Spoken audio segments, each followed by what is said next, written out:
It's a rowdy welcome. Can you halla galla? We send speaker, Mr. Priyapad Sunita Kamare. I am going to deliver few things to you जो आपके काम आने वाला है. Friends, इस business में आकर जो सबसे बड़ी समस्या आदमी की होती है वो ये होती है कि शुरू होने के साथ ही वो कैसे काम शुरू करे, क्या करे. हर नया आदमी यही सबसे पहले सोचता है और उसकी इसी सोच को जिन लोगों ने भी जो उसके लाइन ऑफ स्पॉन्सरशिप में है, उनके स्पॉन्सर, उनके ग्रोइंग अपलाइन, उनको कंफर्टेबल बनाकर शुरू के 3 महीने में निकाल देते हैं, उन लोगों का बिजनेस बहुत बड़ा हो जाता है. आज आपके साथ थोड़ी सी उन सब चीजों की चर्चा करेंगे. एक फ्लो डायग्राम की बात करेंगे जिससे आप समझ सकें, और उससे भी ज्यादा सच बोलूं तो आज मन की बातें करूंगा कि वो कौन सब ऐसी चीजें हैं जो आपके बिजनेस में आपको बहुत ऊंचा ले जाएंगी, आपकी डायमंडशिप को भी दिलाएंगी. लेकिन सबसे पहले शुरुआत वहां से, वो अटल जी की कविता से, वहीं से फिर से शुरुआत करूंगा कि हार नहीं मानूंगा, रार नहीं ठानूंगा, काल के कपाल पे लिखता मिटाता हूं, गीत नया गाता हूं. अभी इस सेशन में भी एक नया गीत आपके समक्ष प्रस्तुत करूंगा जिसको आप समझें और आप उसको इंप्लीमेंट करें. कोई भी शख्सियत इस बिजनेस में आकर शुरू करना चाहे तो उसके दिमाग में 2-3 चीजें बहुत स्पष्ट होनी चाहिए. वो जब शुरू किया है उसका स्टेटस क्या है, who will support him, what is the role in responsibility of Brit world wide. एक नया आदमी आता है तो जिसने उसको स्पॉन्सर किया उसकी क्या रिस्पॉन्सिबिलिटी है उसके लिए, ब्रिट वर्ल्ड वाइड उसको कैसे सपोर्ट करेगा, वो आगे कैसे बढ़ेगा. दिस इज कॉल्ड 4-वे रिलेशनशिप. वो समझना उसको चाहिए. फिर उस नए आदमी को बताने का है कि आज अगर तुमने शुरुआत की है तो कैसे अच्छे से शुरुआत करोगे, क्या इस बिजनेस का सिलेबस है, क्या क्या चीज तुमको समझना है, जानना, जिससे तुम बिजनेस आगे कर सकते हो. मैं हमेशा किसी भी बात को करने के पहले हमेशा बोल देता हूं कि इस बिजनेस में भी जैसे 10th का, बोर्ड का, +2 का, किसी एग्जाम का एक सिलेबस होता है, इसका भी एक सिलेबस है. जिस सिलेबस को ठीक से अगर आपने समझ लिया तो बिजनेस आपका बदल जाएगा. सिलेबस में 5 ही चैप्टर हैं और उसी 5 चैप्टर को जानना है. The first chapter is that is proper getting started. किसी आदमी की अच्छी से शुरुआत करा दो भाई. अच्छी शुरुआत की क्या परिभाषा और व्याख्या होती है फिर आगे की बात. अच्छे से उसकी शुरुआत करा दो. दूसरा चीज, जब उसकी शुरुआत करा दो तो उसको हेल्प करो कि उसकी एक बड़ी टीम बन सके. दूसरा चैप्टर है 4 बेसिक स्टेप्स. 4 बेसिक स्टेप से वो आदमी जब अच्छी शुरुआत कर लेगा तो उसकी एक टीम बनेगी, लोग सब आएंगे, बहुत सारे लोग बिजनेस में आएंगे जो छोटे छोटे टर्नओवर करने के लायक होंगे, जिससे उसका एक बड़ा टर्नओवर बनेगा. उस 4 बेसिक स्टेप्स को ठीक से समझने का है, जिसमें लिस्ट बिल्डिंग पहला सब चैप्टर है, कॉन्टैक्ट एंड इनवाइट दूसरा सब चैप्टर है कि पहले लिस्ट बनाओ, फिर लोगों से संपर्क करो, उसको इनवाइट करो. फिर तीसरा सब चैप्टर है, उसमें शो द प्लान, प्लान दिखाओ. फिर चौथा चैप्टर है, सब चैप्टर है उसी 4 बेसिक में, फॉलो अप, उसकी ऑब्जेक्शन हैंडलिंग करो. प्लान देखने के बाद उसके मन में क्या शंका है, क्यों वो शुरू नहीं कर पा रहा है, क्या दिक्कतें उसको आ रही हैं, उन सब दिक्कतों को देखो और उसकी एक अच्छी शुरुआत करा दो. That is called 4 basic steps. वो दूसरा चैप्टर है. जब आदमी बहुत सारे लोग आ जाएंगे ग्रुप में तो उनको ऑर्गेनाइज करना होगा, उनको सस्टेन्ड बिजनेस कराना होगा. एक शब्द होता है इसको कहते हैं क्राउड और एक शब्द होता है इसको कहते हैं टीम. बहुत सारे लोग आ जाएंगे 4 बेसिक स्टेप्स करके, लेकिन वो क्राउड होंगे, उनको टीम में कन्वर्ट करो. There is difference between crowd and team. बहुत सारे लोग एक जगह जुट गए तो क्या वो ग्रो कर जाएंगे? नहीं. सिनेमा हॉल में 2000 लोग एक साथ होते हैं, किसी बड़ी जनसभा में 5000 लोग, 10,000 होते हैं, लेकिन वो क्राउड होते हैं, सब अलग जगह से आए हुए, अनकंट्रोल्ड होते हैं, डायरेक्शंस अलग अलग होता है, सबके कॉमन गोल नहीं होते हैं, सबका तरीका अलग होता है, कोई ट्रेंड नहीं होते हैं. They are called crowd. वो 1 घंटे के लिए, 2 घंटे के लिए किसी टेम्पररी चीज को देखने गए, फिल्म को देखने गए, क्राउड है वो. लेकिन टीम किसको कहते हैं? कंट्रोल्ड होते हैं, जो जिनका एक डायरेक्शन होता है, जिनके कॉमन गोल्स होते हैं, जो ट्रेनिंग लेते हैं, वो टीम होती है. That is difference between crowd and team.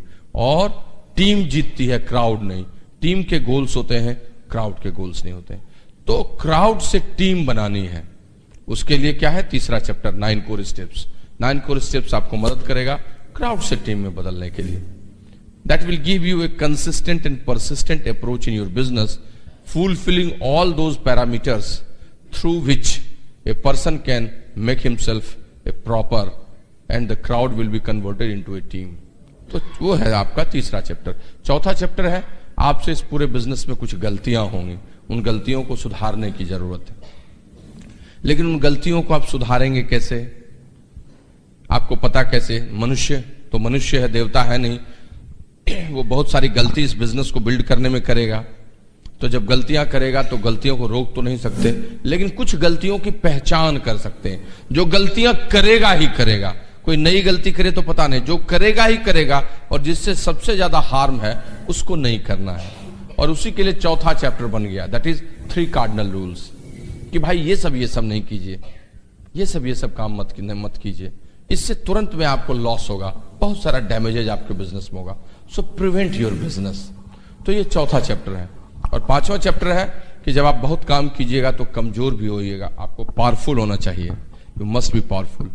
तो उसके लिए एम्पावरमेंट प्रोग्राम है, उसके लिए 3 पावर्स आर देयर। 3 पावर्स हैं जिससे आप लगातार चार्ज होइएगा, बिजनेस कीजिएगा और आपका बिजनेस आगे बढ़ जाएगा। यही 5 चैप्टर्स हैं जिस 5 चैप्टर्स को सिलेबस में डाला गया है, और इसी को अगर आपने समझ लिया और आपने इस बिजनेस में उतार दिया तो आपका बिजनेस बदल जाएगा। Let me tell you very frankly दोस्त, मैं आपको सच बताता हूं, ये सब एक ऐसी किताब में है जिसका नाम है लॉन्चिंग योर फ्यूचर। यही है और कुछ नहीं है। इसके अलावा इस बिजनेस में चैप्टर जैसी कोई बात नहीं है, सब चीजें इसके बाद कोरोलरी है, उसी से निकाली गई व्याख्या है।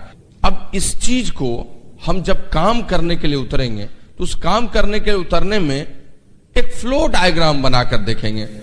You can council with your growing upline also, कि अगर हम एक किसी आदमी की ज्वाइनिंग कराएं और वहां से उसकी शुरुआत कराएं, फॉलोइंग ऑल दो चैप्टर्स, इन सब चैप्टर को फॉलो करते हुए, तो कैसे सक्सेसफुल होते चले जाएंगे। That is a flow diagram. मैं 5 मिनट में आपके साथ उसको भी शेयर कर लेता हूं, वो भी आपको समझ में आ जाए तो बढ़िया है। उस फ्लो डायग्राम का सबसे पहला सर्कल है कि कोई भी आदमी स्पॉन्सर हुआ, उसकी ज्वाइनिंग हुई।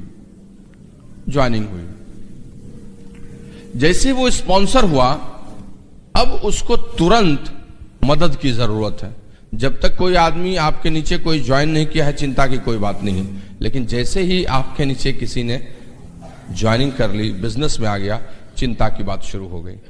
असल कंसर्न तो किसी को स्पॉन्सर करने के बाद ही है, असल खेल तो उसके बाद ही शुरू होता है। तो जैसे ही कोई आदमी स्पॉन्सर होता है, सबसे पहले आप उसकी एक बढ़िया शुरुआत कराइए। उसको कहते हैं प्रॉपर गेटिंग स्टार्टेड। उसको कहते हैं प्रॉपर गेटिंग स्टार्टेड। किसी भी आदमी की अच्छी शुरुआत कराइए।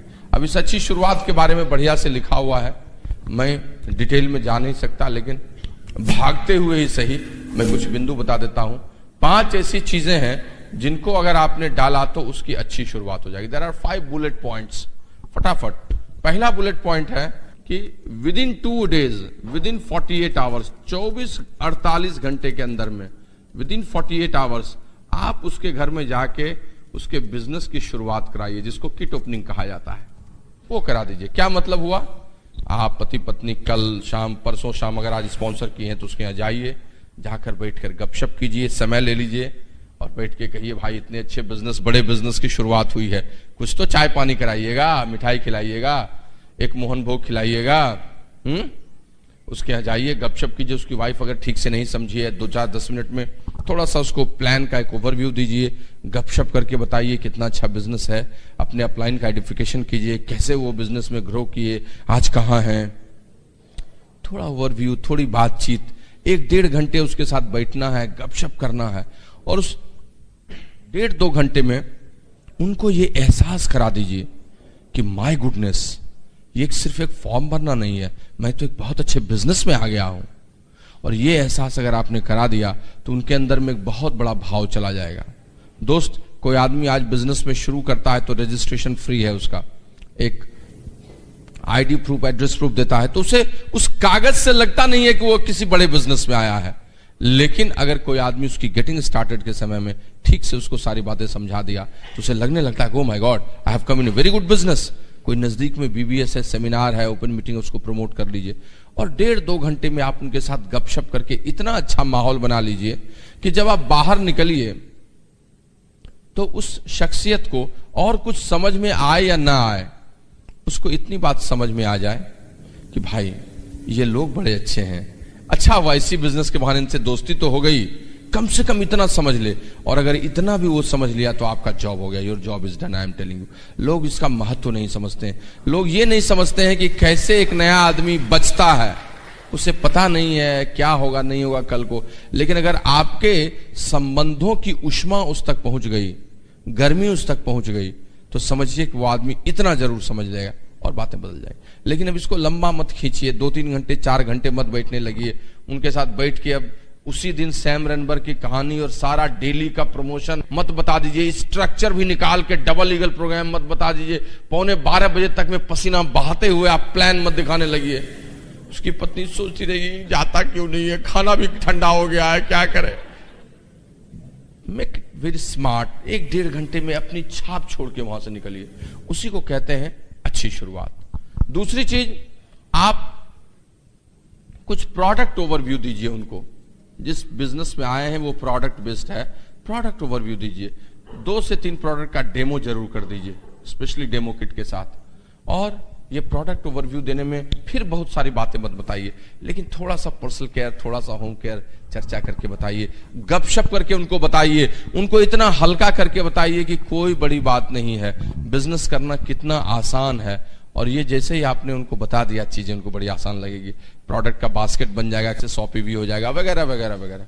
प्रोडक्ट ओवरव्यू, ये एक अच्छी शुरुआत का दूसरा बुलेट पॉइंट्स है। तीसरी बात, आप उनके साथ बैठ के उनको एजुकेशन के बारे में थोड़ा सा BWW के ओवरव्यू के बारे में बताइए। ब्रिट वर्ल्ड वाइड क्या है, क्यों ओपन मीटिंग मदर मिल्क है, क्या क्या चीजें जरूरी है। पहले दिन से ही कैसे ब्रिट वर्ल्ड वाइड हम सीखने लगते हैं, इसके बुक्स क्या होते हैं, सीडीज क्या होते हैं। शुरुआती दौर में ब्रिट किट, कोई छोटा सा पावर पैक उसको दिए, देख लिए कॉमन सेंस से कितना सीखना चाहता है, सुनना चाहता है, और कुछ किए या न किए, ओपन मीटिंग का प्रमोशन जरूर किए। और इस तरह से उसके दिमाग में एक चीज डाल दिए कि बिना एजुकेशन सिस्टम के बढ़िया से आगे नहीं बढ़ा जा सकता, और ये आपने दे दिया तो एक अच्छी शुरुआत उसकी हो गई। उसके अलावा उसके साथ गपशप करते हुए उसकी कुछ लिस्ट बना दीजिए, 25 से 30 हॉट लिस्ट बना दीजिए, ताकि उसको बिजनेस के बारे में समझ में आ जाए। ओह माय गॉड, लिस्ट बनाने से लोग डरता है, उसे लगता है कौन करेगा नहीं करेगा। पहले दिन से किसी को फोन उठा के कह दिया, 1 नो बोल दिया तो उसे बड़ा खराब लगता है। उसको हंसते खेलते सामने में 5 दोस्त का नाम, 5 रिश्तेदार का नाम, उसके पड़ोसी का नाम, 20-25 नाम उसके सामने लिख दीजिएगा ना। उसको लगे अरे इतना हल्का है, उसको दिखेगा इसमें से 2-3 आदमी तो ऐसे भी ज्वाइन कर लेगा। और जैसे उसके मन में ये बात आएगी उसका कॉन्फिडेंस बहुत बढ़ जाएगा, उसको लगेगा बिजनेस हल्का है।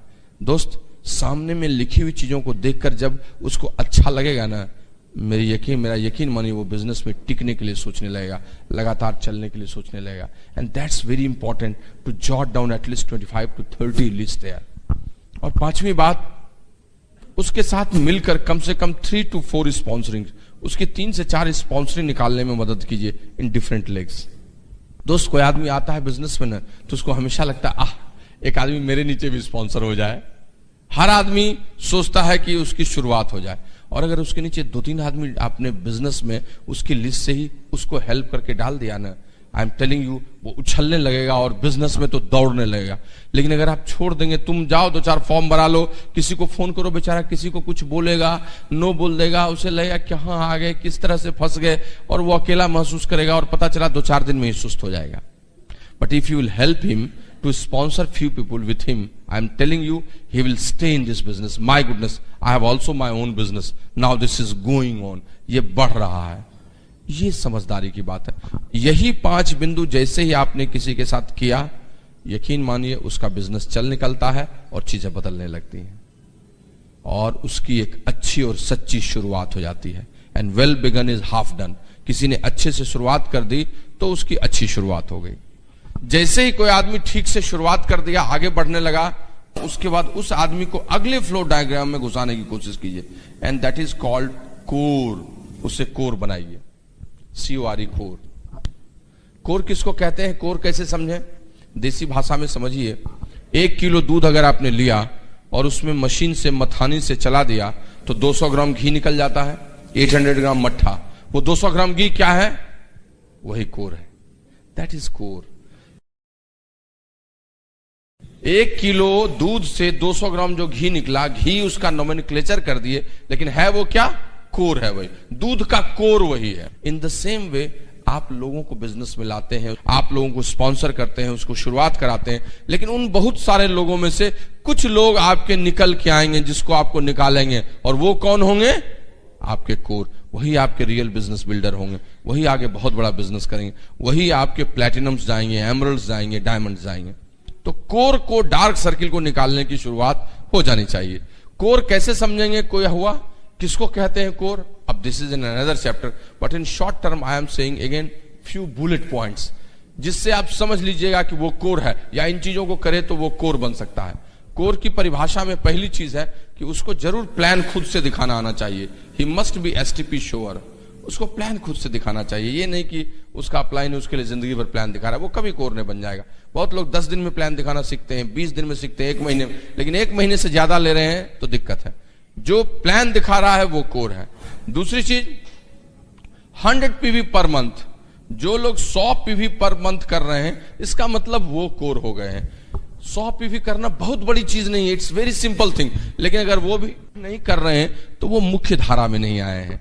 और दोस्त 100 पीवी करना कोई बहुत बड़ी अचरज की बात, इट्स सो सिंपल थिंग।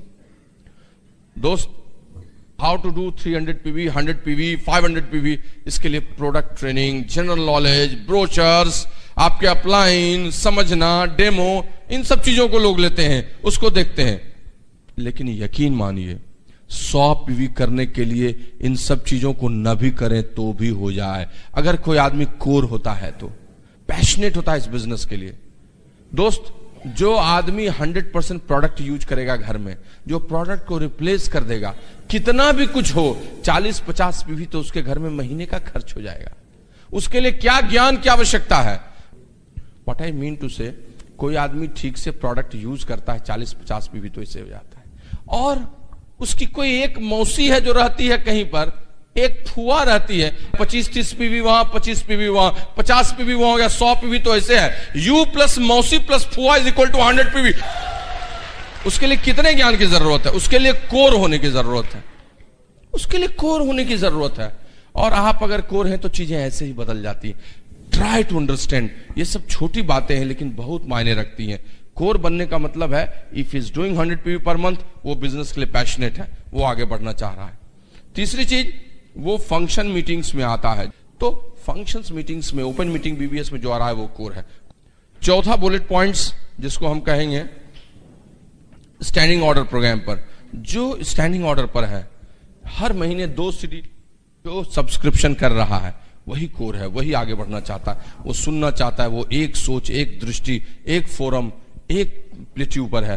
पूरा भारतवर्ष जिस तरह से स्टैंडिंग ऑर्डर में एक प्लेट्यू पर है, उसी तरह से वो भी उसी प्लेट्यू पर आ गया, और इसलिए वो कोर है, वो आगे बढ़ेगा। That is 4th bullet points.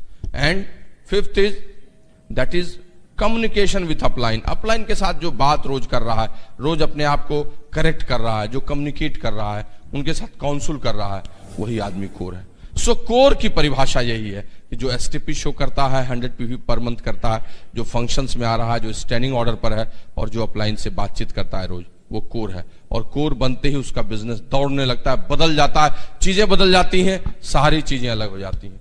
जैसे ही कोर आप गए, उसके बाद आगे एडवांस्ड प्रोग्राम, और उस प्रोग्राम में अब आपकी तैयारी हो रही है आगे जाने की, that is called eagle programme, जो हमारे ब्रिटोल वाइड ने चलाया है कि भाई ईगल बनो। कोर बन गए हो, अब ईगल बनो। ईगल क्या है? पंछी, बाज, चौड़ा, बहुत चौड़ा पंख, बहुत ऊंची उड़ान, बहुत मजबूत। किसी का भी बिजनेस अगर ईगल जैसा हो जाए तो बड़ा ही प्रॉफिटेबल हो जाता है, मजबूत होता है, उसका स्ट्रक्चर अच्छा होता है, जल्दी से वो पिंस ब्रेक करता है। So eagle program is very important. और जैसे ही कोई आदमी ईगल जाता है, आई एम टेलिंग यू, उसकी प्लेटिनम क्वालिफिकेशन यहीं से शुरू हो जाती है। इसके बाद से वो फटाफट नीचे ब्रेक करता है और प्लेटिनम शिप कर डालता है। So these things are very important कि कोई एक आदमी जब शुरू करे तो ठीक है, वो वॉल्यूम करेगा, स्पॉन्सर करेगा, लोग आएंगे, वो इस सीरीज में भी चलेगा जिसको कहते हैं वो 6% जाएगा, वो 9% जाएगा, वो 12% जाएगा, वो 15% जाएगा, वो 18% जाएगा, वो 21% जाएगा। लेकिन इस फ्लो डायग्राम को देखते हुए वो चले कि ठीक है वो 6% गया है, लेकिन प्रॉपर गेटिंग स्टार्टेड हुआ 6% चला गया तो ठीक। क्या वो कोर बना? 9% के पहले ही कोर बन जाना चाहिए। क्या वो ईगल बना? अगर वो 12% गया, 15% तक वो ईगल चला जाए, और जैसे वो ईगल जाएगा नीचे 21% का फ्लो यहां से भी और यहां से भी अपने आप हो जाएगा। सो यही समझने की जरूरत है इस बिजनेस में कि कोई आदमी आज शुरू करता है तो उसका एक फ्लो डायग्राम क्या होता है, कैसे वो शुरू करता है। हमेशा किसी को स्पॉन्सर कीजिए, उसकी प्रॉपर गेटिंग स्टार्टेड कराइए, इस बीच में वो 6% चला जाए बहुत बढ़िया, 500 पीवी हो जाए बहुत बढ़िया, कोर बनाइए। उसके बाद वो जरूर 100 पीवी पर मंथ कर रहा हो, वो स्टैंडिंग ऑर्डर पर हो, वो खुद से प्लान दिखाता हो, वो मीटिंग्स में आता हो। कोर बनते बनते वो 9% चला जाए बहुत अच्छा, 1000 पीवी के पहले ही कोर बन जाए, 6% लेकिन 9% तक कोर बन जाए, और उसके बाद वो आगे बढ़कर 12% 15% जाए, लेकिन ईगल जरूर बने। सिल्वर ब्रेक करते करते भी अगर ईगल नहीं है तो आने वाले दिनों में दिक्कतें उसको आने वाली हैं। इसीलिए इस फ्लो डायग्राम में joining, getting started, core, eagle and platinum qualification, ये आपके लिए बहुत काम का है। लेकिन दोस्त, ये सब तो ऊपर से काम होता है। सच में जब आदमी बिजनेस में आता है और आगे बढ़ता है तो उसको बढ़ाने के लिए अंदर की चीजें बहुत जरूरी होती हैं, क्योंकि सफलता हमेशा मन की बात है, इनसाइड जॉब है, अंदर का काम है। और जो लोग इस काम में लगते हैं लेकिन अंदर के काम को ठीक नहीं करते हैं, चीजें खराब हो जाती हैं। लोग आगे बढ़ते हैं, 15% भी जाते हैं, कभी स्टकअप हो जाते हैं, 12% जाकर कभी स्टकअप हो जाते हैं। कुछ लोग तो बड़े पिन पर भी स्टकअप होते हैं, और तब वो परिस्थिति को कोसने लगते हैं, अपलाइन को कोसने लगते हैं, बहुत सारी बातें कहने लगते हैं, और उनको लगता है कि बिजनेस तो मैंने किया लेकिन आगे चल क्यों नहीं रहा है, चीजें बदल क्यों नहीं रही हैं, हो क्यों नहीं रहा है जैसा मैं सोच रहा था। लेकिन सच दोस्त, ये बात होती है कि हम लोग यह नहीं समझ पाते हैं कि हम जितना बड़ा विशाल बिजनेस बाहर से करना चाह रहे हैं, क्या हम अंदर से खुद से अपने आप को तैयार किए हैं। और एक स्तर के बाद नए लोग शुरुआती दौर में परिस्थिति को, बिजनेस अपॉर्चुनिटी के तरीके को, अपने चैलेंजेस को कोसने लगते हैं, जो नया आदमी आया है बिजनेस में, और पुराने लोग कोसने लगते हैं कि मेरे लेग में मोमेंटम नहीं रहा, उस लेग में मोमेंटम होता तो होता, अब क्या करें, नया कैसे बनाए, मेरे ग्रुप में लोग हैं लेकिन शार्प कपल्स नहीं है, वो आते तो मजा आता, मेरा लेग मूव नहीं कर रहा, मेरा डाउनलाइन काम नहीं कर रहा, और सब कुछ दूसरों पर डालने लगते हैं। दोस्त, मैं आपको बताता हूं, इस बिजनेस में जब भी ऐसी परिस्थिति आए, जब भी ऐसा आपको लगे, जब भी चीजें इस रूप में आए, हमेशा एक चीज को याद रखिएगा, success always originates from you. सफलता हमेशा हर स्तर पर आपसे ही ओरिजिनेट करती है, कहीं और से नहीं ओरिजिनेट करती है। मत देखिए इधर उधर, वहीं आइए जहां आप हैं, उसी को करेक्ट करना है, because success is inside job, आपके अंदर का ही काम है, आपको ही ठीक करने की बात है, और कहीं कुछ करने से कुछ भी नहीं होगा। सच ये बात है, सच ये बात है दोस्त। आपने देखा है गंगा को, गंगा निकलती है और हुगली तक चली जाती है।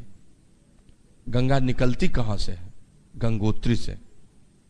अगर हुगली में मोमेंटम नहीं रहा, कहीं और मोमेंटम नहीं रहा, गंगा का पानी सूखने लगा, तो गंगोत्री में समस्या है। जिस दिन गंगोत्री बंद हो जाएगी, गंगा का पानी सूखने लगेगा। जब तक गंगोत्री खुली रहेगी, चाहे कहीं कोई छाड़ा ना है, फाड़ा ना है, कुछ होने वाला है, चीजें बदलती रहेंगी, क्योंकि उद्गम बिंदु वही है जहां से वो शुरुआत होती है, उसमें खराश आती है, वहीं से सब गड़बड़ होता है। दोस्त, यमुना यमुनोत्री से निकलती है, यमुनोत्री उद्गम बिंदु है, वहीं से वो ओरिजिनेट करती है। कोई ज्वालामुखी कहां से ओरिजिनेट करता है? क्रेटर से। क्रेटर जब तक है, विस्फोट होता रहेगा। क्रेटर जिस दिन बंद होगा, उसी दिन विस्फोट बंद होगा। हम बाहर उसके गिरे हुए लावा को देखने लगते हैं, लावा से कुछ नहीं होने वाला है। क्रेटर में खराबी है, उसे ठीक करना होगा, हम कोसते हैं उसको। एक शख्सियत ने बहुत पहले कहा था कि मनुष्य की श्रेष्ठता उसके हाथों में है। प्रकृति और परिस्थिति तो मात्र उसके लिए एक संभावना बनाती है, एक पोटेंशियल को देती है जिससे वो आगे निकल सके। लेकिन कहानी हमेशा घूमकर उसी पर आती है, उस शख्सियत पर जिस शख्सियत को ये बिजनेस करना, वही अपने अंदर की चीजों को ठीक नहीं कर पाता है। एक लेवल के बाद वही वहां पर गड़बड़ाता है, इसीलिए उसके लेग में मोमेंटम नहीं होता है, इसीलिए वहां पर समस्या आती है। सब कुछ वहीं पर आती है जहां पर उसको दिक्कत होती है। एक आदमी ने कहा था ना कि हम फलाना ठिकाना सबको बात करने लगते हैं कि इसमें गड़बड़ी, उसमें गड़बड़ी, उसमें गड़बड़ी। एक बार एक इंसान एक रास्ते में जा रहा था तो उसने कोयल को देखा, तो उसने कहा, ए कोयल, तुम कितना बढ़िया गाती हो, काश तुम काली न होती तो कितना अच्छा होता। बस काली जो हो गई वो दिक्कत है। फिर वो थोड़ी देर आगे बढ़ा तो उसे समंदर मिला, तो उसने कहा, ए समंदर, ए सागर, तुम कितने बड़े हो, कितने विशाल, कितने गहरे हो, लेकिन काश तुम्हारा पानी खारा न होता तो कितना बढ़िया रहता। कुछ और दूर आगे बढ़ा तो उसे एक बगीचा मिला, बाग मिला, तो उसने गुलाब के फूल को देखा, तो उसने कहा, ए गुलाब, तुम कितने हसीन हो, कितने सुंदर हो, कितना अच्छा महकते हो, काश तुम्हारे साथ कांटे न होते तो कितना अच्छा होता। जब वो आदमी थोड़ा आगे बढ़ने लगा तो तीनों कोयल, समंदर और गुलाब के फूल मुड़कर उस आदमी को एक साथ बोले कि ए इंसान, तुम कितने अच्छे होते अगर तुम लोगों में कमियां न ढूंढते।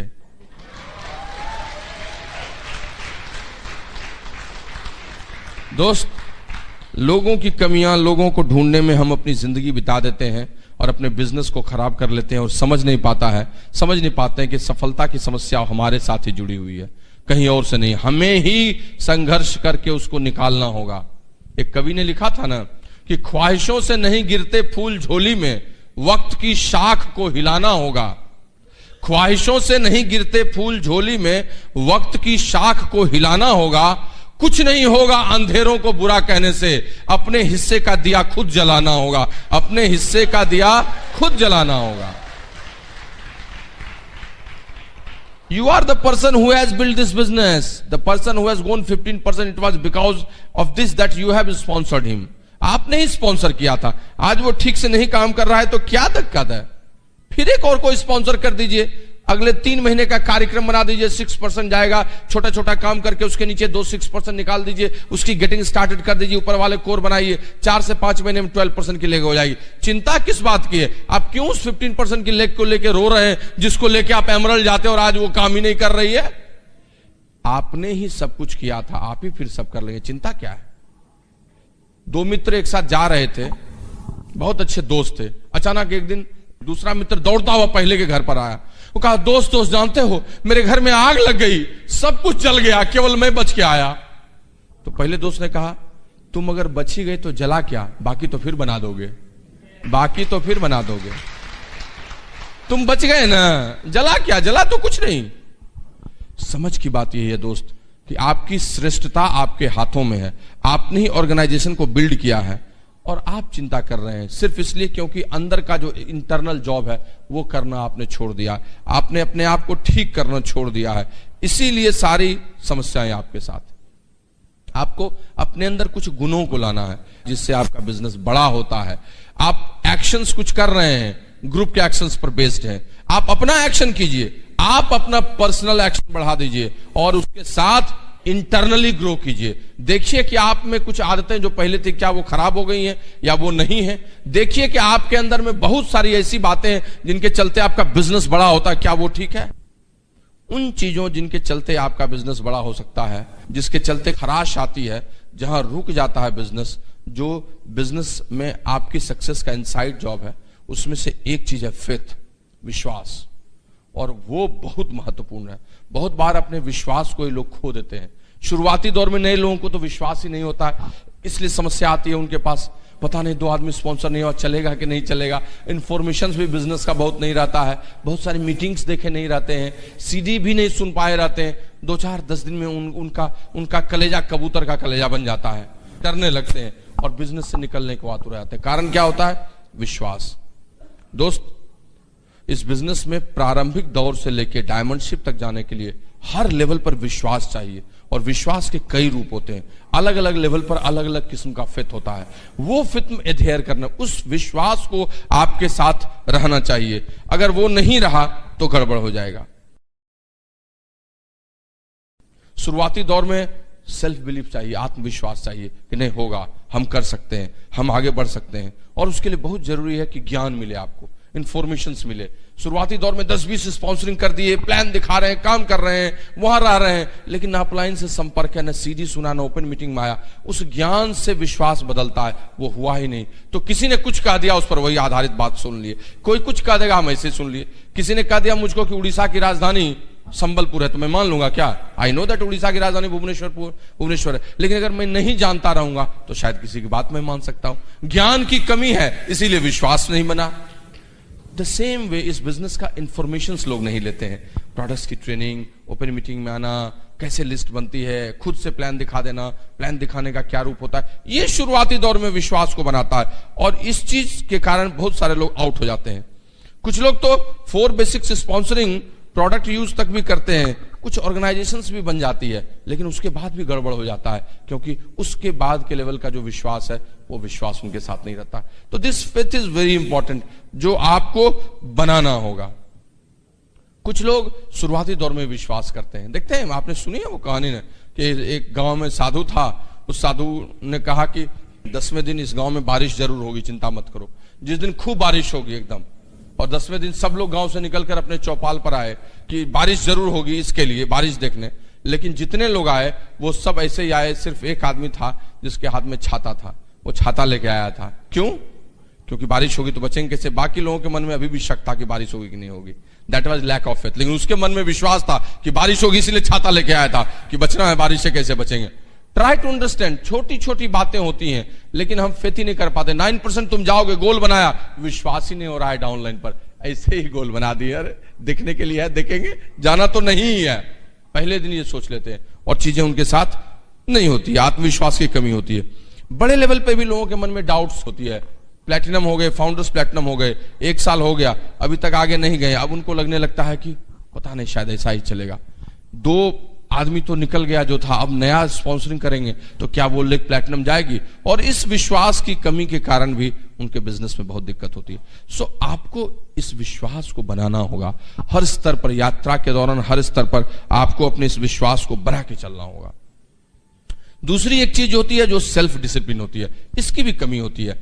आपका जो मैनेजमेंट है वो मैनेजमेंट हर लेवल पर अलग अलग होना चाहिए। 9% तक आपको कुछ नहीं, हंसते खेलते भी चलिएगा तो बिजनेस होगा। 12% पर जाकर, 15% पर जाकर थोड़ा सा आपको टाइम मैनेजमेंट चाहिए। ग्रुप में लेग्स ज्यादा हो गए, लोग बढ़ गए, एसटीपी श्योर कम है, आपको कैसे होम मीटिंग लेनी है, ओपन मीटिंग में कितना प्रमोट करना, that you have to understand. वो है सेल्फ मैनेजमेंट।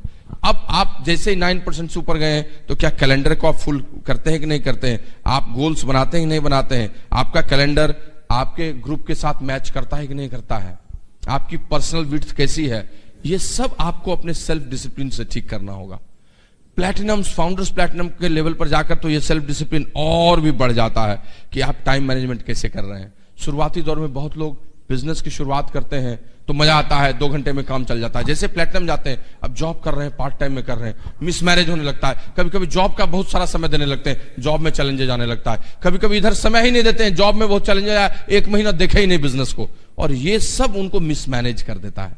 तो ये टाइम मैनेजमेंट बहुत आवश्यक है कि किस लेवल पर कैसे समय दें। सेल्फ डिसिप्लिन आपको आगे बढ़ाता है। समय की कमी दोस्त किसी के पास नहीं है। हम सोचते हैं समय की कमी है, लेकिन जरा सोचिए, जो लोग अधिक अनुशासित होते हैं, जो समय का सही प्रबंधन करते हैं, वो कई काम एक साथ कर लेते हैं, हम नहीं कर पाते हैं। वो कई लेग्स एक साथ देख लेते हैं, हम नहीं देख पाते हैं। यही 24 घंटा प्रधानमंत्री के पास भी है, यही 24 घंटे मुख्यमंत्री के पास भी है, यही 24 घंटे एक जिले के कलेक्टर के पास भी है, यही 24 घंटे एक डायमंड के पास भी है, यही 24 घंटे एक चपरासी के पास भी है, यही 24 घंटे आपके भी पास है।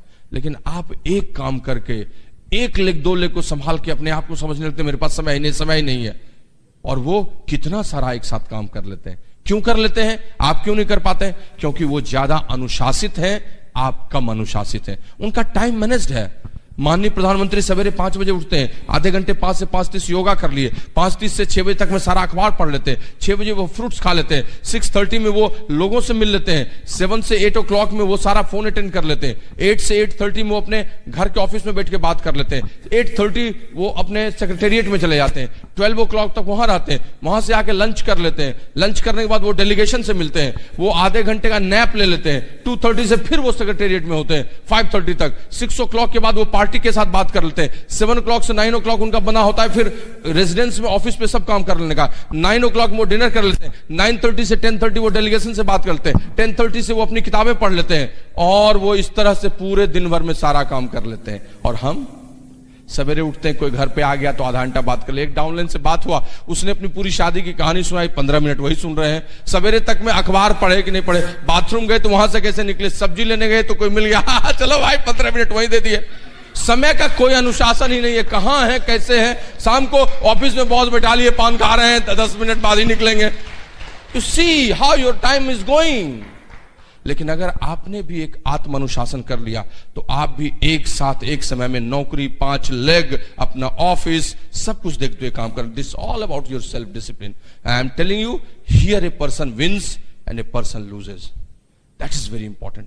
तो ये इंपॉर्टेंट हो जाता है 6% से प्लैटिनम फाउंडर्स, प्लैटिनम एमरल्ड, सब लेवल पे, कि आप कैसे अपने समय का प्रबंधन करते हैं। दोस्त, एक दिन में 24 घंटे होते हैं, 7 दिन में 168 घंटे, एक सप्ताह में आपके पास 168 आवर्स होते हैं। आप 8 घंटे भी काम 5 दिन करते हैं तो 40 घंटे काम करते हैं, फिर भी 128 घंटे आपके पास है। 6 घंटे 7 दिन सोते हैं, 40 घंटे सोते हैं, फिर भी 70 घंटे 75 घंटे आपके पास है।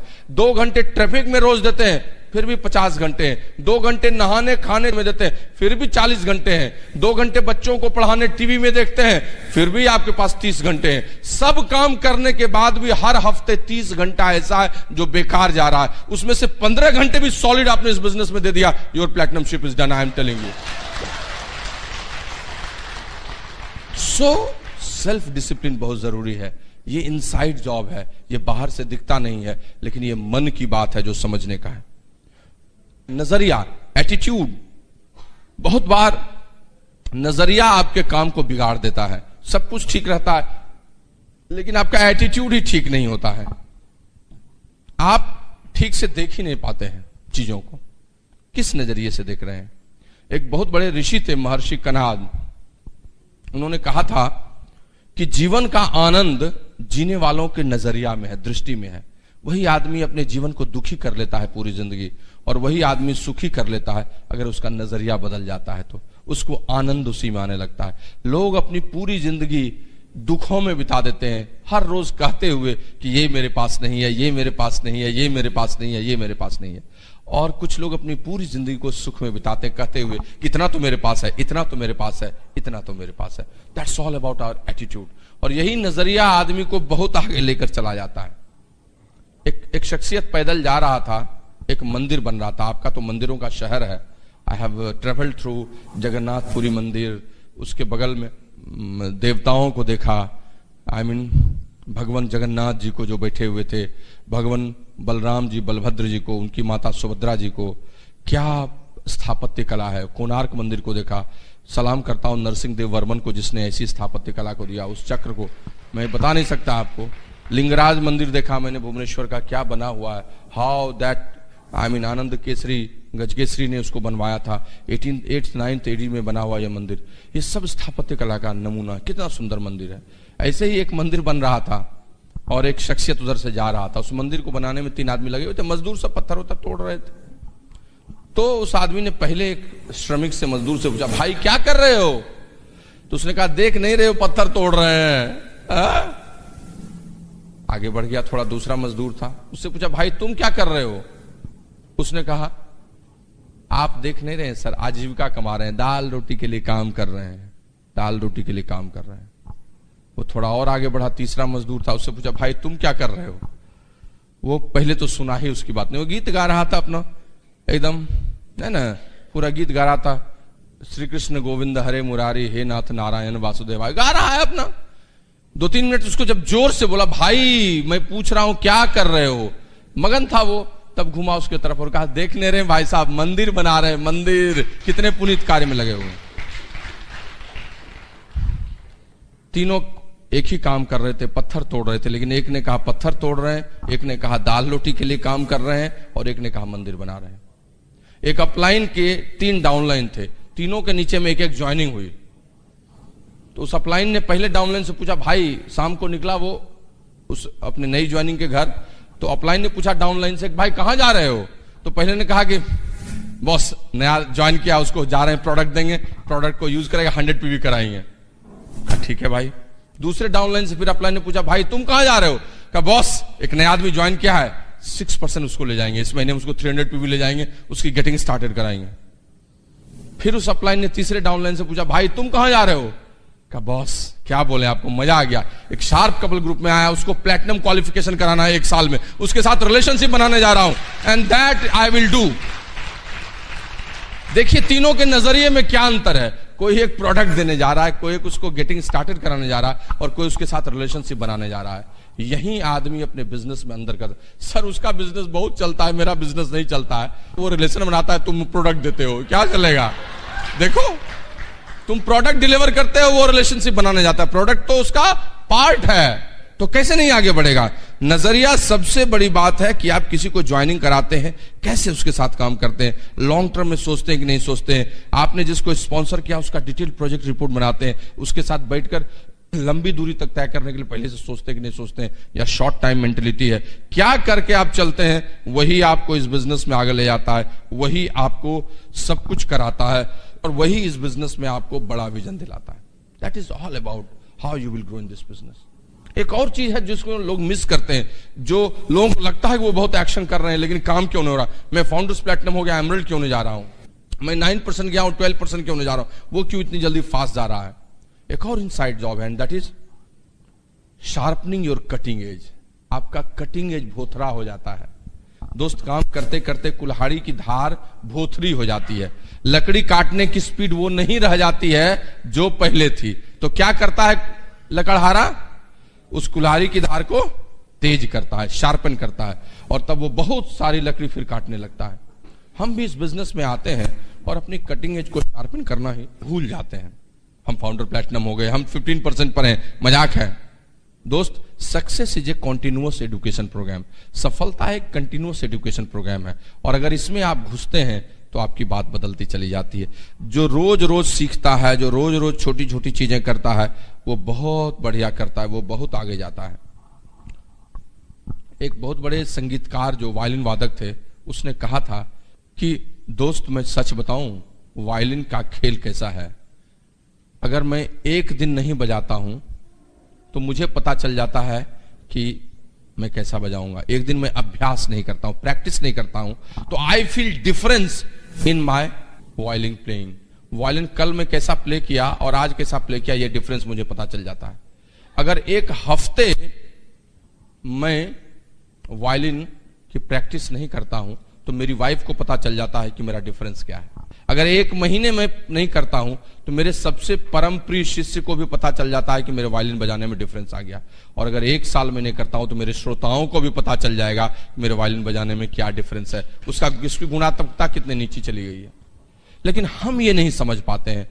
बीबीएस है, काहे के लिए बीबीएस जाएंगे? 25 बीबीएस तो देख चुके हैं, डाउनलाइन को भेज देते हैं ना, हम क्या जाएंगे? हमको सुनने की जरूरत है क्या? अरे भाई हम तो बहुत सुने, अब तो हम सुनाते हैं लोगों को। श्रोता बनने की कल्पना ही खत्म हो जाती है, वक्ता ही बने रहना चाहता है। तो ये अंतर हो जाता है। 6%, 9%, 12% पर फंडामेंटल नॉलेज लोगों को मिल रहा है कि नहीं मिल रहा है, उनको प्रैक्टिस हो रही है कि नहीं हो रही है। 15% सिल्वर के लेवल पर प्रॉपर एसोसिएशन हो रहा है कि नहीं हो रहा है, नाइट आउट्स हो रहा है कि नहीं हो रहा है, प्रॉपर ऑब्जेक्शन हैंडलिंग एक 15% का आदमी ठीक से जानता है कि नहीं जानता है कि कैसे लोगों को दे। उसके ऊपर के लोग फाउंडर्स प्लैटिनम एमरल्ड क्या अपने ग्रुप में एम्पावरिंग कर रहे हैं कि नहीं, लोगों को स्किल सिखाते हैं कि नहीं सिखाते हैं, कि लोग कैसे नीचे के ग्रुप को ट्रेनिंग दें, अच्छे से बताएं, स्मॉल ग्रुप मीटिंग्स करते हैं। These are the continuous education programme which will change your business. आपको ऊपर से दिखेगा नहीं, लेकिन अंदर से बिजनेस कमजोर होता चलेगा और चीजें बदलती चली जाएंगी। ये कुछ महीनों के बाद एहसास होगा। दैट्स आई मीन टू से। लेकिन फ्रेंड्स, इसके अलावा एक और काम है जिस काम के चलते बिजनेस में कमजोरी आती है, और वो है आपकी जो हम सफर हैं उनका ठीक से योगदान नहीं होना। वो भी एक बहुत बड़ा इनसाइड जॉब है, और वो लेडीज रोल, उनके बारे में बताना, उनको ठीक से ले चलना। घर में अगर हाउसवाइफ भी है तो हाउसवाइफ रहते चीजों को ठीक से देखना, this is very important. And for that give a good applause for Sunita, will come and will say all this things.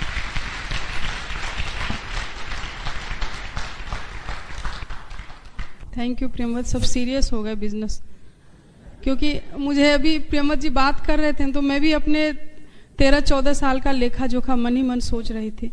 तो जब बिजनेस के लिए जब सीरियस होते हैं ना, तो अभी तक कितना किए, क्या किए, कहाँ गड़बड़ किए, उस लेखा जोखा में लोग बैक हो जाते हैं। ये अच्छी बात है बिजनेस के ग्रोथ के लिए। चलिए मैं थोड़ा सा बात करूंगी, इनफैक्ट कॉमन बात ही करूंगी, बट कुछ लेडीज के पॉइंट से ज्यादा बात करूंगी। बीइंग ए लेडी मैंने कैसे इस बिजनेस को सपोर्ट किया, और मैं वही बोलूंगी जो मेरा एक्सपीरियंस है, क्योंकि किताब की बातें किताब में लिखी हुई हैं। तो मैं जब बिजनेस में आई, मैंने पहले भी बताया था कि धीरे धीरे मैं इस बिजनेस में सीरियस हुई और बिजनेस को बिल्ड करना शुरू किया। ऐसी बात नहीं है कि चैलेंजेस मेरे साथ नहीं थे, ऐसी बात नहीं कि डेमो मुझे नहीं सीखना पड़ा। मैं भी उसी प्रोसेस से यहाँ तक आई हूँ जिसके लिए आपको बोला जाता है, जिसके लिए आप प्रयास कर रहे हैं। मेरे साथ भी वही चैलेंजेस था। हम लोग जिस समय बिजनेस में आए इतनी सर्विसेज नहीं थी, कॉम्प्लिकेटेड था, बट उस समय वही अच्छा लगता था। जो सुविधा थी उसी में हमने फाइट करके बिजनेस को बिल्ड किया। आज उस हिसाब से सोचेंगे तो बहुत सुविधाएं हैं।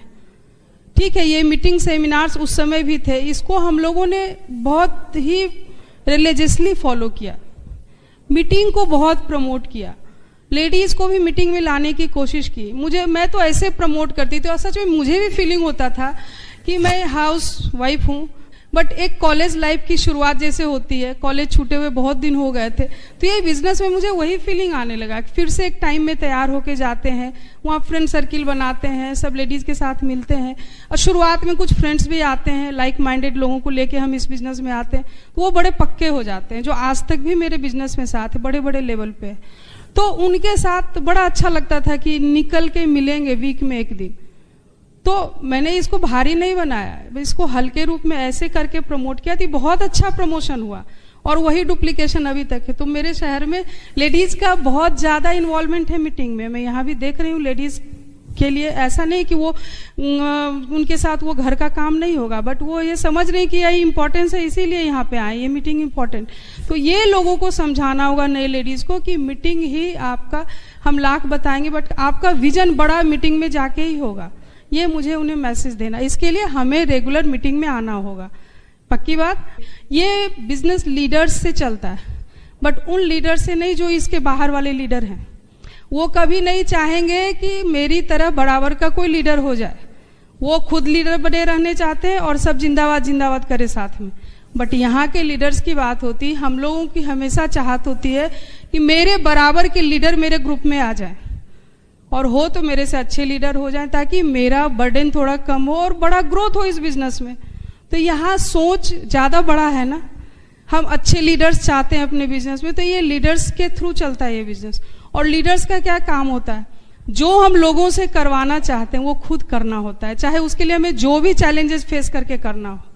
मुझे याद है, आज भी लेडीज जो पुरानी है मुझे याद दिलाती कि अरे आप तो इस परिस्थिति में इस बिजनेस को बिल्ड की हैं, बट मुझे उस समय चैलेंजेस नहीं लगता था। मुझे इतना पता हो गया था कि अगर मैं सेकेंड बेबी कैरी कर रही थी, अगर मैं अभी से घर बैठ जाऊंगी तो हो सकता है कुछ लेडीज फर्स्ट डे से ही बैठ जाए घर पे।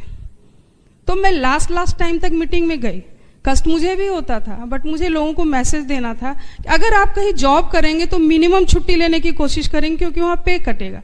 बट ये आपका बिजनेस है, इसमें भी मिनिमम छुट्टी लें तो आपका बिजनेस पे असर नहीं होगा।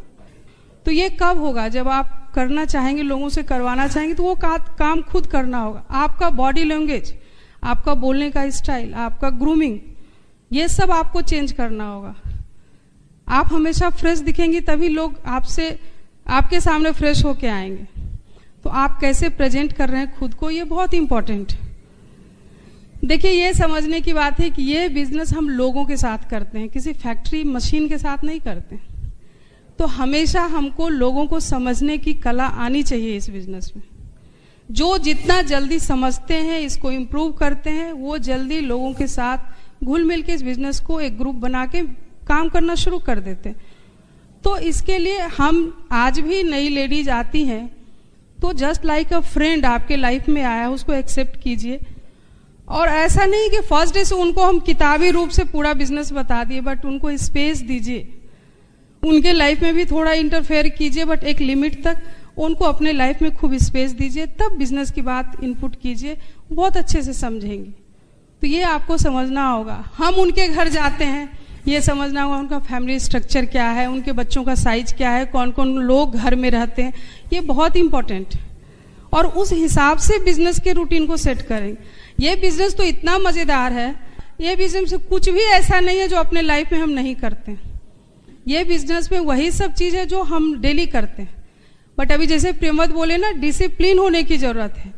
ये बिजनेस अगर हम सारा काम करके सेट करना चाहेंगे तो शायद कहीं जगह नहीं मिलेगा इस बिजनेस के लिए, बट इस बिजनेस को अगर हम सेंटर में रखते हैं तो मेरा जितना भी लाइफ स्टाइल का रूटीन है सब सेट हो जाता है। और ये जो लोग जो जितना जल्दी सेट करते हैं वो जल्दी समझते हैं इस बिजनेस को और आसानी से इस बिजनेस को बिल्ड करते हैं। क्यों एक लोग साथ साथ ज्वाइन करते हैं, ग्रुप में आते हैं, कुछ लोग एक कपल थोड़ा आगे बढ़ जाते हैं, एक वहीं स्टकअप रह जाते हैं। उनके माइंडसेट से, उनके बिहेवियर से, उनके वर्क ऑफ एथिक्स से ही वो ऐसा होता है। ये कॉमन सेंस का बिजनेस, ये समझने की बात है। कॉमन सेंस जितना पॉजिटिवली इस बिजनेस में लगाएंगे उतना इंप्रूव करेंगे इस बिजनेस को। ठीक है, हमें होमवर्क दिया गया, शुरू में हमें भी होमवर्क दिया जाता था, और इनफैक्ट हम लोग जब शुरू किए थे बिजनेस तो कोई अपलाइन नहीं थे बताने के लिए, ना लेडी ना जेंट्स, कोई नहीं थे हम लोगों के। हम प्रेमवत खुद सर्च करते थे, समझते थे, खोजते थे। हम ही लोग मीटिंग शुरू करते थे, 2-4 आदमी से मीटिंग शुरू किए थे अपने शहर में, बट खुद पढ़ाई करते थे। और इतनी समझ थी लोगों को कैसे समझा जाए, लोगों को कैसे समझाया जाए, लोगों को कैसे मीटिंग में लाया जाए, कैसे ग्रुप में लाया जाए, कैसे थोड़ा फन किया जाए। हो ठीक है, कुछ गलतियां भी होती होंगी सिस्टम के हिसाब से, बट ऐसे ही हम लोगों ने लोगों को जोड़ा। तो शुरुआत ही हम लोग के, हम लोग को तो कोई बताने वाला भी नहीं था कि क्या करना है। लेडी तो कोई थी ही नहीं। जैसे हम लोग के अपलाइन अनुराग जी हैं, उस समय अनमैरिड थे। अनुराग जी भी सिल्वर जब हम लोग बने तब प्रेमवत जी हम लोग से परिचय हुआ उनका।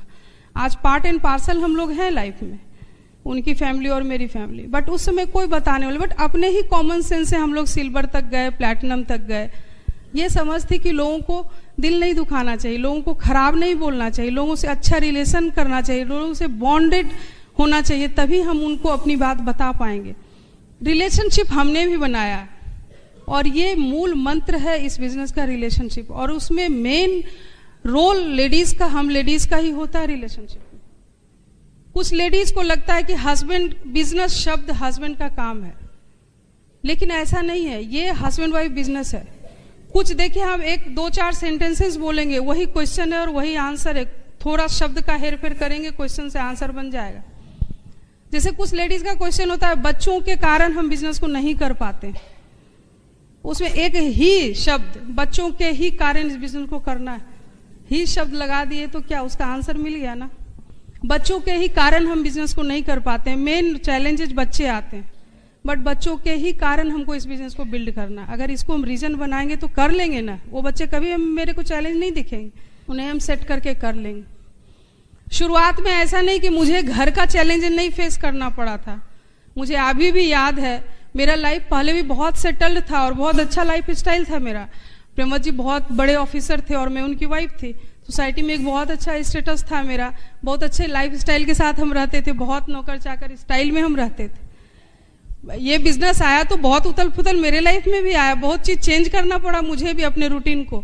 दिन में जो हम आराम से रहते थे तो मुझे काम दे देते, प्रेमवत गाड़ी लेके किट ले आना, गाड़ी लेके उसके घर चले जाना, तो मुझे भी थोड़ा लगता था उल्टा पुल्टा।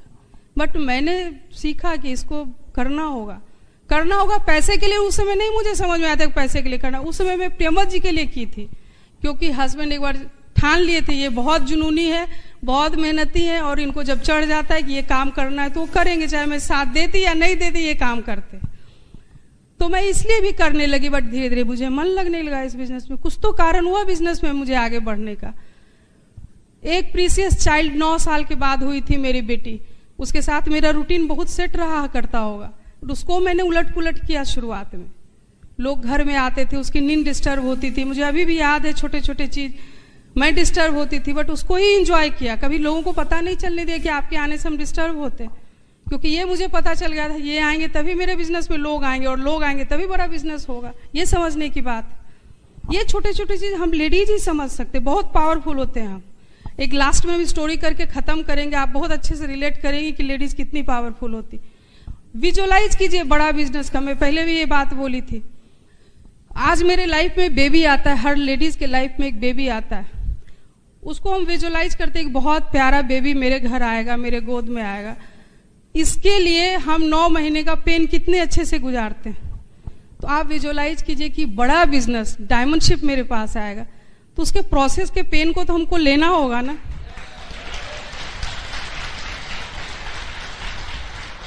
आज हम किसी डायमंड को यहां से देखते हैं, एमरल्ड को देखते हैं, उनकी हाइट को देखते हैं, तो लगता है कि आकाश ये यहां तक चले गए, बट ये जरूर याद कीजिए कि वो भी यहीं से यहां तक गए, उनको भी यही सब फेस करना पड़ा होगा।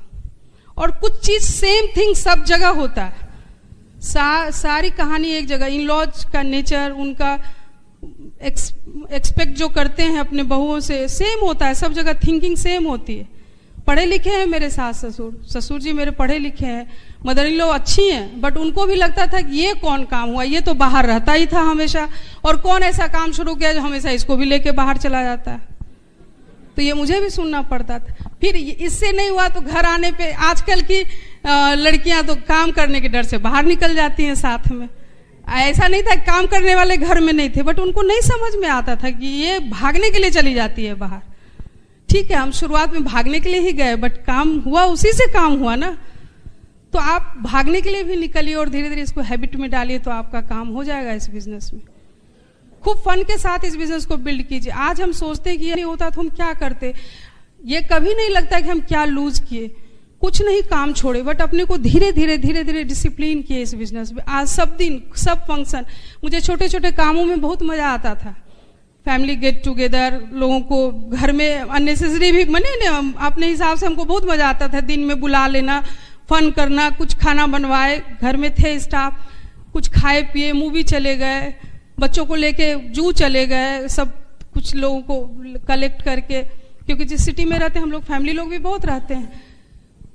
कभी पूजा वूजा हुआ तो सब जमा हो गए, घरेलू बर्थडे में एक दिन घर का पार्टी हो गया, एक दिन बाहर का, इस टाइप के काम में बहुत मजा आता।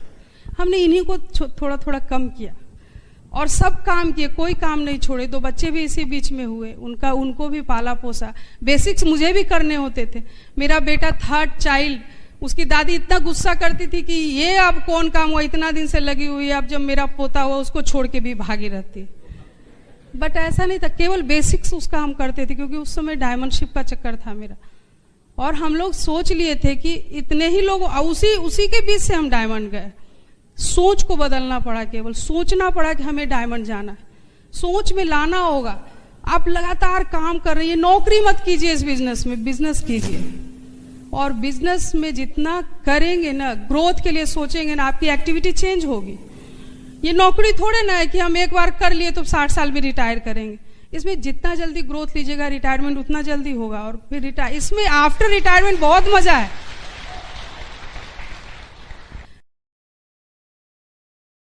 ऐसी बात नहीं मुझे चेंज नहीं करना पड़ा, मुझे भी बहुत चेंज करना पड़ा। और अभी कुछ दिन पहले की बात है, मैं वैसे ही मीटिंग में गई थी, वो नई लेडीज थी, वो खूब आगे का सीट 2-3 सीट लेके बैठी हुई थी, मुझे बैठने नहीं दिया उन्होंने।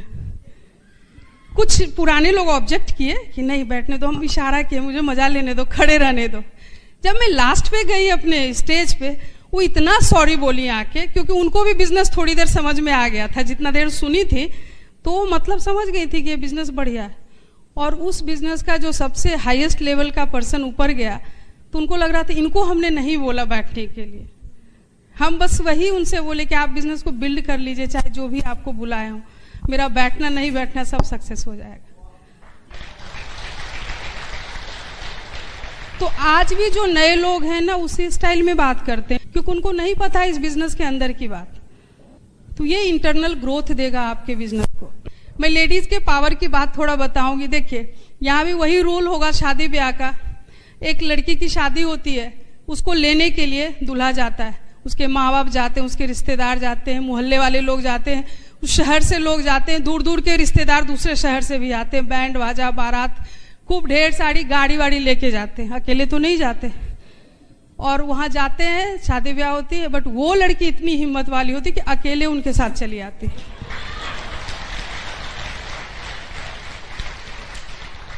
ये बहुत पते की बात है। उनके माँ बाप भी छोड़ने नहीं आते, वो सबको बोल के आते कि मैं निपट लूंगी सबसे और अच्छे से रहूंगी। तो आप में बहुत शक्ति है, आप में बहुत पावर है, ये सच बात है। और हम नए वातावरण में नए लोगों के साथ कितने अच्छे से एडजस्ट करके अच्छा लाइफ जीते। तो इस बिजनेस में भी नए लोगों के साथ अच्छे से एडजस्ट होइए, नए लोगों को खूब वार्म वेलकम कीजिए, इस बिजनेस में बाय हार्ट वेलकम कीजिए, उनसे खूब स्ट्रांग रिलेशनशिप बनाइए और खूब मजेदार बिजनेस बिल्ड कीजिए, क्योंकि ये किसी का एक का नहीं है, सबके लिए है। और पते की बात यह है कि मेरा बीता हुआ कल वहां है, पर आपका आने वाला कल यही है।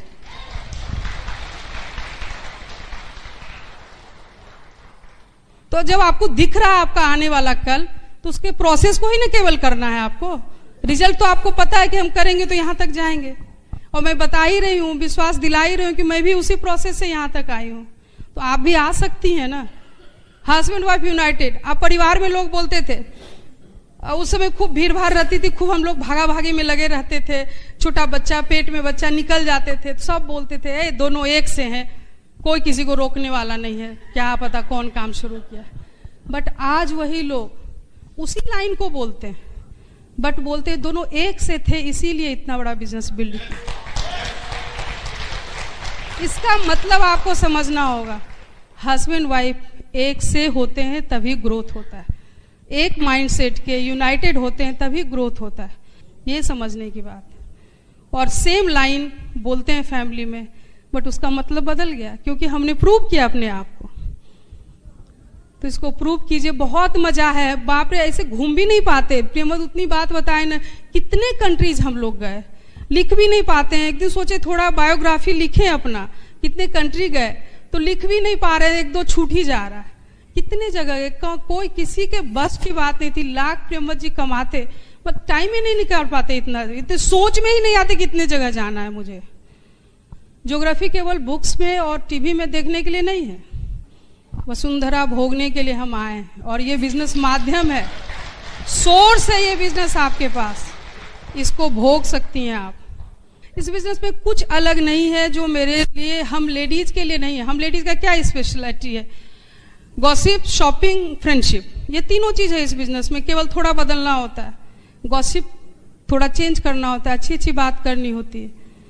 फ्रेंडशिप पहले भी हम करते थे, आज भी करते हैं, फ्रेंडशिप करना होता है। शॉपिंग, पैसे आएंगे तो शॉपिंग करेंगे, शॉपिंग हमेशा हमको अच्छा लगता है, पर उसके लिए सोर्सेस चाहिए, ये बहुत अच्छा सोर्स है। तो हम कुछ साल, 2-4 साल, 5 साल हस्बैंड के साथ लेके केवल विजुअलाइज करेंगे कि बड़ा सा डायमंड वहां लटका हुआ है, उसे मुझे लेना है।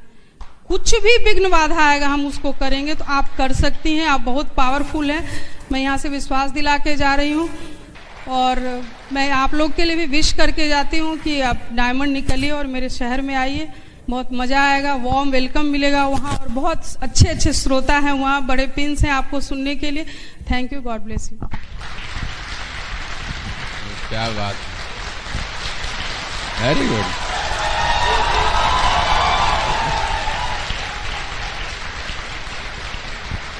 एक आदमी ने कहा है, एक शख्सियत ने कहा था कि everyone communicates but few connects.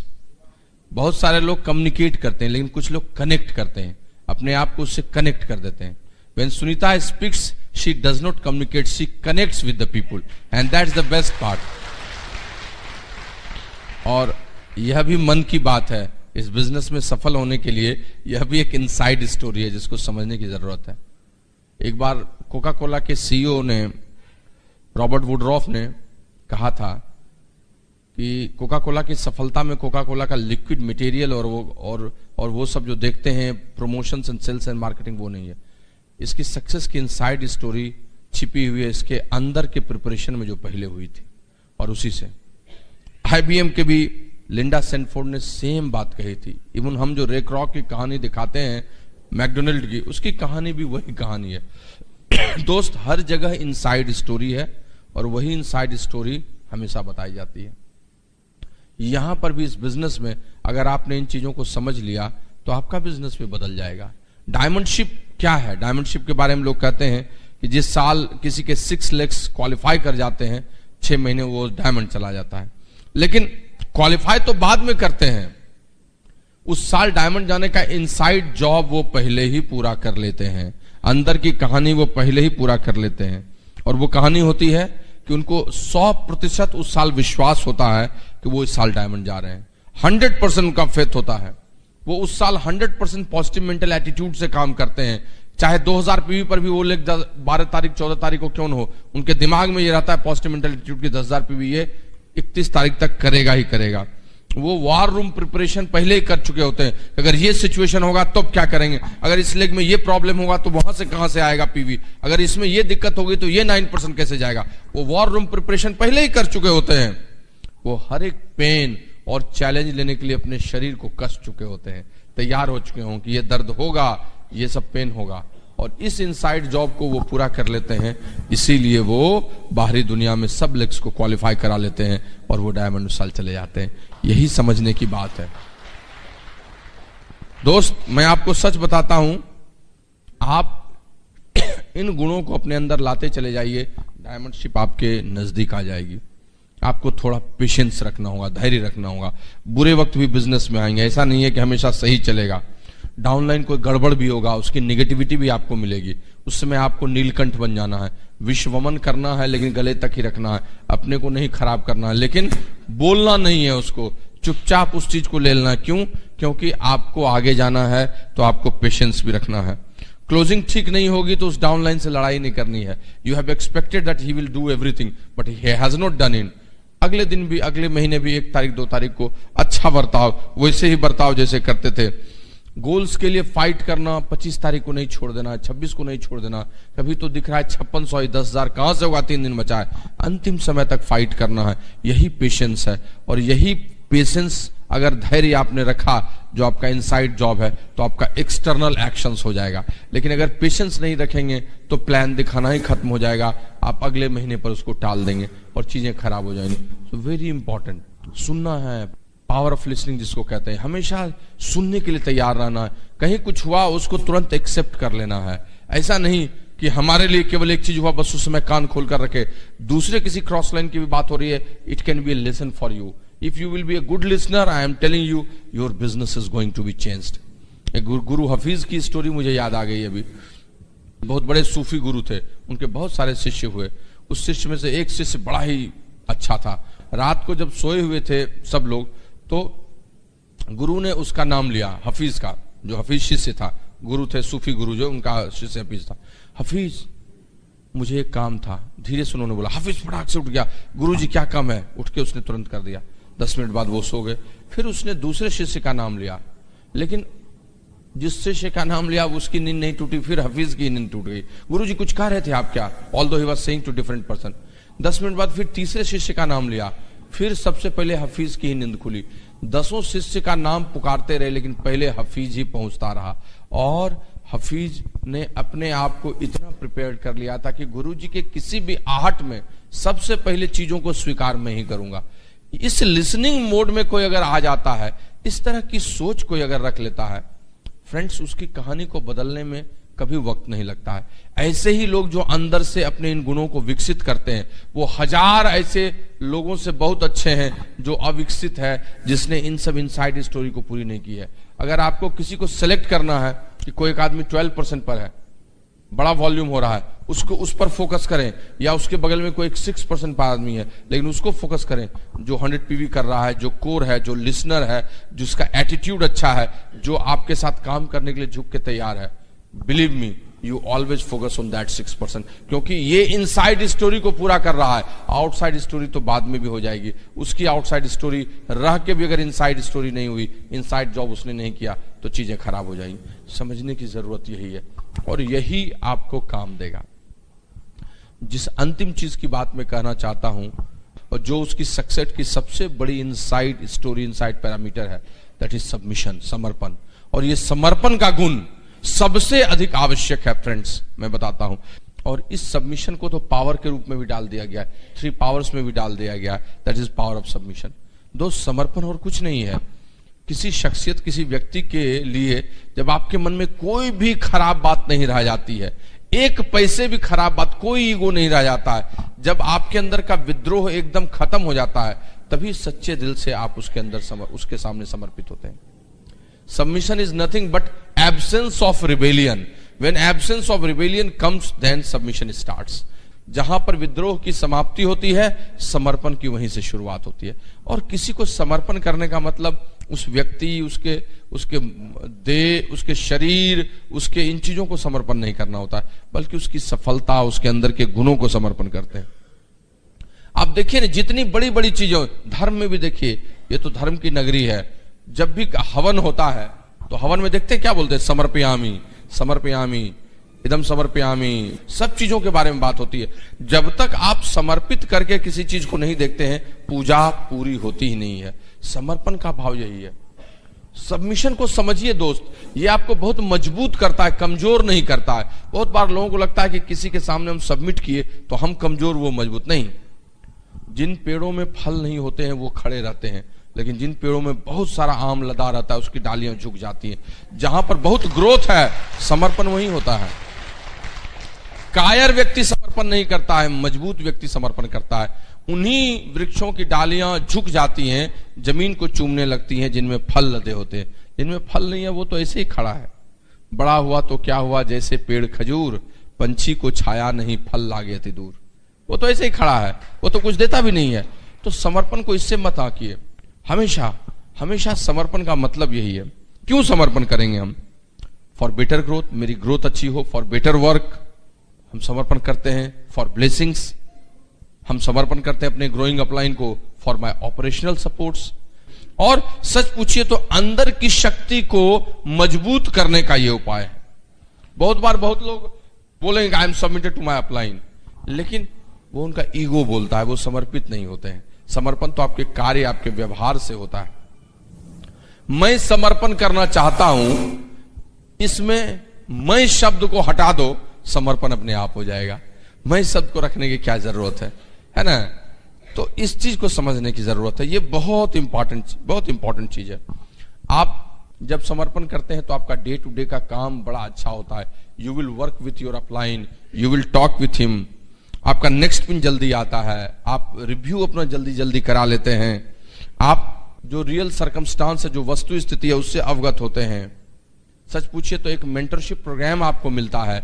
Submission के बगैर मेंटरशिप प्रोग्राम भी नहीं होता है। आपका अपलाइन सोचता है कि बोल तो रहा है, लेकिन इसके अंदर में चल कुछ और रहा है। क्या मैं इसको बताऊं? सच्ची बात बताऊंगा तो ये बोलेगा नहीं।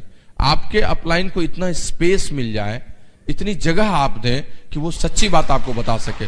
बहुत बार हम अपनी ही बात रखते हैं उसके पास, बोलने नहीं देते। अब बेचारा वो सोचता है कि अगर मैं बोलूंगा तो ये दुखी हो जाएगा, इसके दिमाग में ये चलेगा, और वो वह भी नहीं बोल पाता है जो आप गलत कर रहे हैं। Try to understand. आपका अपलाइन का पिन हो सकता है आपसे छोटा हो, लेकिन आपके अपलाइन की सोच आपके लिए जो है वो कभी छोटी नहीं होगी, वो बहुत बड़ी होती है। इसीलिए कभी ये मत सोचिए। सबमिशन का पिन से कोई संबंध नहीं है। पिन का ग्रोथ से संबंध होता है, ग्रोथ का पिन से संबंध होता है। सबमिशन का संबंध होता है अपने हृदय से जुड़े हुए आपकी बात को। क्या दिक्कत है? सोचने की क्या जरूरत है? आपके अपलाइन का बिजनेस अलग है, आपका बिजनेस अलग है। आपके अपलाइन के बिजनेस से आपको मतलब नहीं है। अपलाइन आपको क्या सिखाएगा, आपको क्या ब्लेसिंग्स देगा, आपको उसकी जरूरत है। क्योंकि आपके लिए सच्चे दिल से, मन से, हृदय से आपकी ग्रोथ को सोचने के लिए अपलाइन मजबूर है। तो आपको हमेशा उसको सफिशिएंट स्पेस देना चाहिए, so that he can give you everything and you can rock in this business. दोस्त, इस बिजनेस में आप बहुत बड़ी ऊंचाई पर चले जाइएगा अगर आप टोटल सबमिशन के लिए तैयार हो जाइएगा, पूर्ण समर्पण के लिए। Once you go founders platinum emerald above than that, you must submit properly, totally. बहुत बार हम गलत कर देते हैं, बहुत बार यहीं पर आकर हम रुक जाते हैं, और हमको जो अच्छी बातें हैं वो समझ में नहीं आती हैं। Not even this brit world wide, but also with all those persons with whom I have been building since 10 years, 8 years, 7 years, और हम उनको महत्व नहीं दे पाते हैं। और हम आपको बताते हैं आपका पूर्ण समर्पण आपके अपलाइन को इतना खुश उत्साहित कर देगा कि आपके लिए वो कुछ भी करने के लिए तैयार होगा। जरा एक बार उनके हाथ में हाथ डालकर आप देखिए और बोलिए कि मैं सच में आगे बढ़ना चाहता हूं, मुझ में जो गलतियां हो उसको ठीक करने के लिए आप बोलिए, मैं मेहनत भी करूंगा। और देखिए आपका बिजनेस कैसे वो बदल डालेंगे, देखिए आपका बिजनेस कैसे बदल डालेंगे। भुवनेश्वर जगन्नाथ भगवान की नगरी है, जगन्नाथपुरी भी कहते हैं। 6 बार भोग लगता है, कुछ लोग भोजनपुरी भी कहते हैं। I had also taken that महाप्रसाद। इस नगरी से अच्छा समर्पण कौन सिखा सकता है? आप बताइए नहीं, इस नगरी से अच्छा समर्पण कौन सिखा सकता है? जहां पुरी में जाकर आदमी अपने आप को समर्पित करता है और अपनी मनोकामनाओं को पूरा करता है।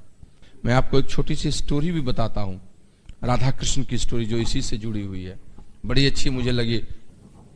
एक बार राधा कृष्ण, तो आप जानते हैं कि कृष्ण की सबसे प्यारी और सबसे नजदीक और जिनका नाम उनके पहले भी आता है वो राधा ही है। सारे जगहों पर राधा कृष्ण और राधा कृष्ण ही है। इतनी प्रिय थी राधा कृष्ण की। लेकिन एक बार राधा ने कृष्ण को कहा कि कृष्ण, मैं आज आपको एक सच बात बताती हूं। तो कृष्ण ने कहा, क्या राधे बोलो। तो राधा ने कहा कि आप मुझको सबसे ज्यादा प्यार नहीं करते हैं। कृष्ण ने कहा, क्या बात करती हो, सबसे ज्यादा मैं तुमको ही प्यार करता हूं, तुम्हारे लिए मैंने क्या नहीं किया, कहां नहीं गया, और पूरी कहानियां कह दी। सब पीछे, सत्यभामा पीछे, रुक्मिणी पीछे, वो पीछे, सबसे आगे तो तुम ही हो। तुम्हारा नाम भी मैं सबसे पहले अपने भक्तों के बीच में लेता हूं और सबसे ज्यादा मैं तुमको प्यार करता हूं। तो राधा ने कहा कि नहीं कृष्ण, आप सबसे ज्यादा मुझको प्यार नहीं करते हैं, आप किसी और को करते हैं। अब तो ये चौंके। तो कृष्ण ने बोला, किसको करते हैं बता दो। और तब राधा ने कहा कि आप मुझसे भी ज्यादा अपनी बांसुरी को प्यार करते हैं। कृष्ण चुप हो गए, कहे अरे ये क्या बात है। फिर गंभीर हो गए, 1 मिनट मौन हो गए। और तब उन्होंने कहा कि बात तो तुम सही कहती हो, तुमसे ज्यादा मैं अपनी बांसुरी से प्यार करता हूं, लेकिन क्यों करता हूं ये नहीं पूछोगी। कहा बताइए क्यों करते हैं। कहा देखो राजा, तुम तो सजीव भी हो, तुम रोती हो, हंसती हो, मेरे साथ खुश होती हो, कभी लड़ भी जाती हो, नहीं आता उस समय पे तंग भी होती हो, कभी मेरे लिए कुछ आलोचना भी सुना देती हो। तुमने गोपियों के साथ मिलकर उद्धव वाली कहानी भी करी, निसी दिन बरसत नयन हमारे। तुम हमसे लड़ी भी हो, तंग भी की हो, प्यार कम की है तो ये भी की हो, प्यार भी की हो, ये सब की हो। लेकिन बांसुरी के बारे में जानती हो, वो सजीव भी नहीं है तुम्हारी तरह, वो निर्जीव है। उसको जब मैं उठाता हूं तभी उठती है, जब मैं ओठों से लगाता हूं तभी लगती है, जब रख देता हूं तो कुछ नहीं बोलती है, जब उसको बजाता हूं तभी बजती है। जो जब मैं करता हूं तभी उसके साथ वो होता है। उसका पूर्ण समर्पण मेरे साथ है, तो सबसे ज्यादा प्यार भी तो मैं उसी को करूंगा। और दोस्त, राधा चुप हो गई। दोस्त, सच यही बात है, इस बिजनेस में सारी कहानी करते हैं, लेकिन कोई एक ठीक अच्छा मेंटरशिप प्रोग्राम ले लेते हैं, एक ग्रोइंग अपलाइन है, BWW है। अगर मन से आप समर्पण करके इन सबों के कॉम्बिनेशन के साथ काम करते हैं तो आपसे बड़ा बिजनेस कोई नहीं कर सकता। BWW, आपकी अपलाइन, सब आपके लिए इतना प्यार करेगी, इतना प्यार करेगी कि आपको पता नहीं चलेगा, आपको गोद में उठाए रखेगी और आपके बिजनेस को एक दिन बहुत बड़ा करने में सहायक होगी। भुवनेश्वर और उड़ीसा इतना अच्छा राज्य है, इतना अच्छा शहर है कि मैं कह नहीं सकता। समर्पण की नगरी, सुंदर नगरी, जगन्नाथ की नगरी। इस नगरी में जो लोग हैं उनके अंदर का जो भाव है वह भी तो वही वैसा ही रहेगा जैसा और जगह रहता है। और इससे अच्छा बिजनेस और कहीं नहीं हो सकता, मैं बता सकता हूं। जितनी टॉप लीडरशिप यहां बैठी हुई है, राखाल अनिमिता मोहंती, तापस पांडा, फाउंडर सैमरल, अंजू जैन है, हमारे संजय भाई जो थे, दीपक हैं, बहुत सारे लोग हैं जिनको मैं पहले जानता, स्वरूप इज हियर, दिलीप मिश्रा से मैं मिला हूं। टॉप लीडरशिप यहां पर है और ये टॉप लीडरशिप यहां कमिटेड है आपके साथ मिलकर काम करने के लिए। आपके इस समर्पण की नगरी में एक ही चीज कह सकता हूं कि आपसे अच्छा कोई बिजनेस नहीं करेगा। और मैं यहां से आपको अपनी शुभकामनाएं देता हूं, अपनी एक नई कविता के ही माध्यम से, जो मैंने 1 जनवरी को लिखी थी अपने ग्रुप के लिए, लेकिन आपके लिए भी मैं वो यहां बोलता हूं। और वो है कि श्रेष्ठतम सोच, श्रेष्ठतम कर्म, तुम्हारी पुलकित हो मुस्कान। ईश्वर करे इस साल आपकी सोच सबसे अच्छी हो, ईश्वर करे इस साल आपका काम, एक्शंस, 4 बेसिक्स सबसे ज्यादा बढ़िया हो।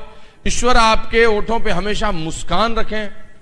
श्रेष्ठतम सोच, श्रेष्ठतम कर्म, तुम्हारी पुलकित हो मुस्कान। सफलता चरणों को चूमे, करे यह जग तेरा गुणगान। आप सबसे बड़ा करें, आपका सबसे बड़ा बिजनेस हो, और आप भी हमारे यहां आकर वैसे ही बोल कर आए। You are the best and you are the best. God bless you.